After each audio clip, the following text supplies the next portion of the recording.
Hey everyone, it's Ivan, kitbadger.com, here to show you how to install our brand new Q trigger. Not sure if they landed on a naming convention, tallywhacker, finger blaster, whatever it ends up being, the new Q trigger. We're going to go over how to install it into our Honey Badger SD. There's a few nuanced differences in installing the trigger in Honey Badger versus your standard AR. Really it involves basically separating the upper and lower because it's a different recoil system. But after we make sure this thing's clear, I'm gonna find a handy stick because I don't want to take my gloves off yet. And we're gonna separate the upper and lower receiver so that we can get to it. After we pull these pins, basically we want to make sure we come up and out without destroying that spring right there. We can pretty much set this upper receiver aside and we're gonna get going here. As far as kind of order of business, we're gonna go ahead and remove the grip so that we can remove the spring as well as the little detent that allows our selector to move. Then we need to remove that selector drum, and then we'll go ahead and remove the trigger that's in here so we can install our new trigger. For this, I'm gonna be using my Fix-It stick set, and we're gonna start with a T25 bit.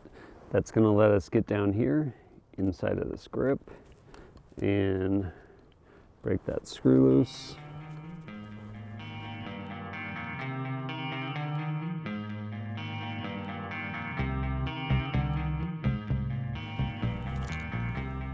Once you remove that screw, probably want to keep it, set it aside, and then as we start to bring this grip back, we can see the screw, or a spring right there rather. So ease this off. There's our spring. We can go ahead and leave it in there. And then let me tilt this down. Right there is that detent, which basically presses up into the bottom, ensuring that it is on either safe or on fire. Now that we've done that, we need to go ahead and remove this. This selector right here by Radian, made for Q. It very similar to the regular Radian ones. The difference really is in how far it moves. I believe it's 70 or 75 degrees. But in order to take it off, we need to press the detent that is down inside there. So for that, I'm gonna go ahead and use another tool from this set, which makes it pretty easy, which is this guy right here. I'm gonna press it down and go ahead and slide this piece off.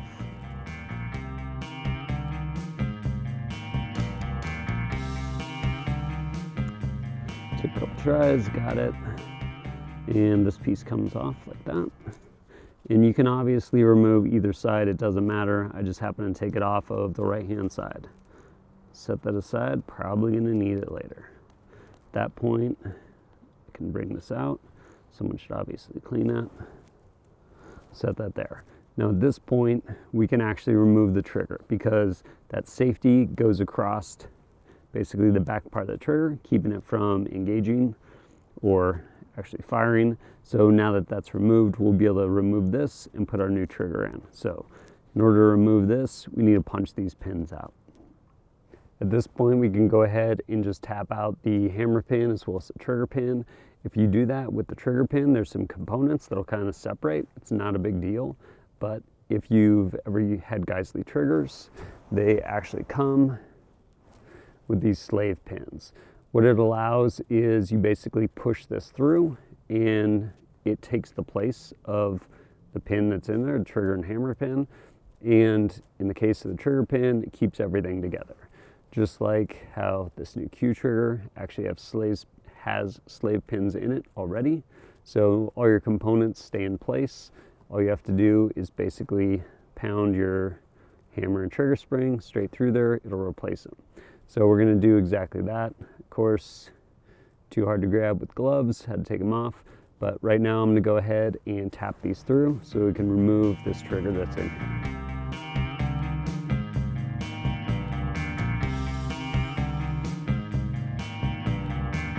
Third time's the charm.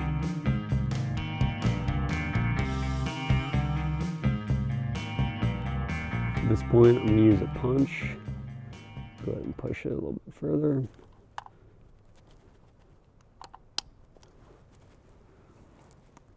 Now both those hammer and trigger pin came out, and should be able to go ahead and remove all of this.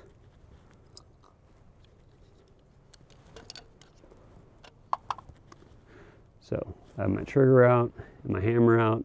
All that stuff is retained because of that slave pin there. Someone probably should have cleaned that. So now we have our brand new trigger that we can go ahead, drop in. I feel like I should probably wipe that out first. Perfect. Nailed it. All right. So, dropped our little buffer.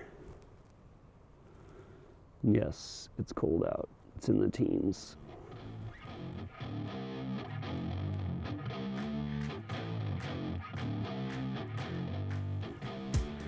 And we're going to go ahead and line those pins up.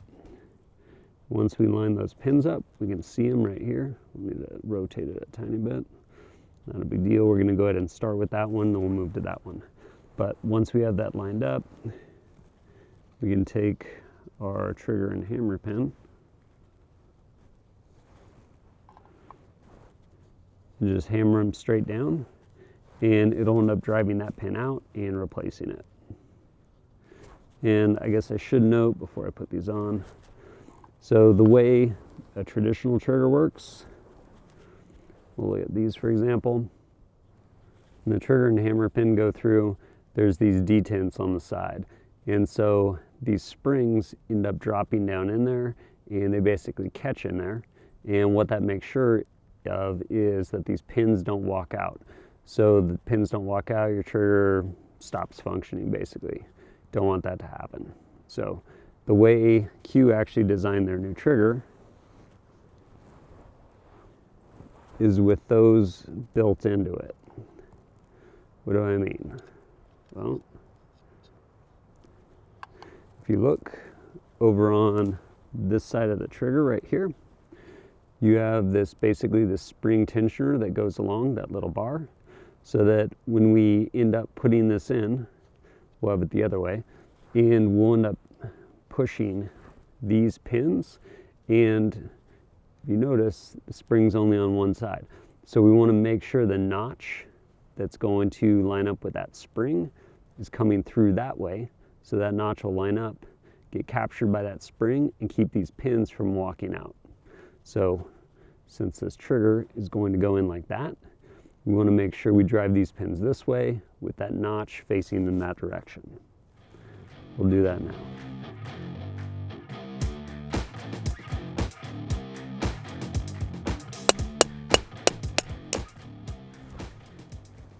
There we go. Slave pin came out. That's now retained in there. Now we're going to push this a little bit. There's that tensioner, that blue tensioner on the bottom, basically keeping everything nice and tight inside there. Same thing I mentioned earlier, we want that notch on the other side.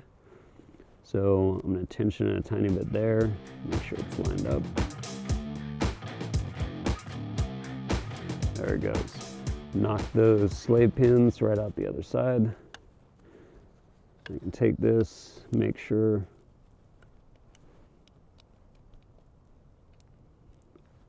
you can feel it lock in, and it's now tensioned. So now we need to go ahead and get our safety selector back in there, followed by the little detent, the spring, the grip screw, and then we can go ahead and function check this. First order of business is to reinstall our safety selector drum. Since I removed the piece on the right hand side, it needs to feed through from the left hand side of the gun. And once that gets through, it's in the right spot, you can go ahead and put this on. This is going to slide on basically from the rear of the gun forward, and once it gets on that dovetail, we need to go ahead and depress this piece. Probably won't be able to just do it with my fingernail. Maybe, maybe not. Nope, probably gonna need a tool. So go ahead and take this punch press that detent down, press it all the way down, slides forward, locked into place. So now this can move obviously freely because we don't have that detent in there. So our detent, this little guy right here, I'm gonna go ahead and drop it there, get it down in there, and then the spring tension from this spring right there is going to push it so that we actually have a positive movement on our safety lift selector. So with that in place, I'm going to go ahead and replace this grip screw.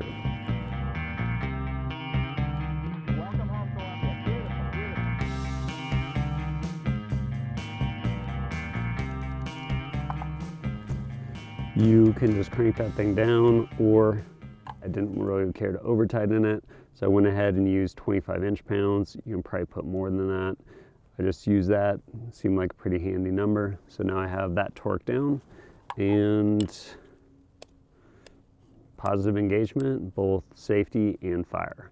So now we're gonna go ahead and put this thing back together so we can test fire it. For my function check, I'm doing just that, checking function, make sure there's not a round in there. And I'm gonna go ahead and, with weapon on safe, I'm gonna go ahead and try and press the trigger, should not fire. Then going to put the selector on fire. Really nice trigger. Should go ahead and you should hear that click.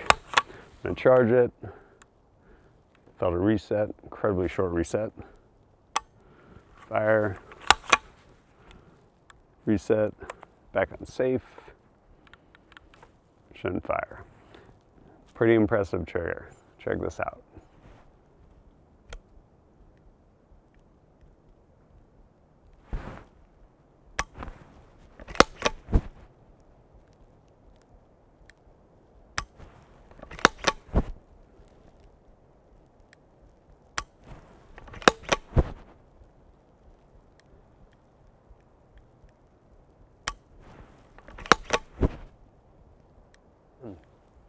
That right there is how you install your new Q trigger into a Honey Badger, in this case, Honey Badger SD. Of course, largely aside from separating the upper and lower, pretty much all the same steps for pretty much any of your AR-15s, AR-10s, and this trigger will also go in pretty much any of those. Cassette trigger, drops straight in.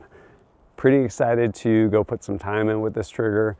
That first stage, incredibly light. Second stage, really nice and clean, and that reset, incredibly short. So as I put in more time, I'll end up bringing you guys a full review on this trigger, but excited to put in more time with it. And if you appreciate my content and want to support it, greatly appreciate it, whether it's just liking and sharing videos or going over to kitbadger.com, picking up KBAT target pads, stickers, things like that, or supporting me directly through Patreon, definitely appreciate that. If you have questions for me, probably not down in the comments section, but over at Patreon, we actually have a Discord set up. More than happy to answer everything over there. And as always, thanks for joining us at kitbadger.com. Look forward to seeing you next time.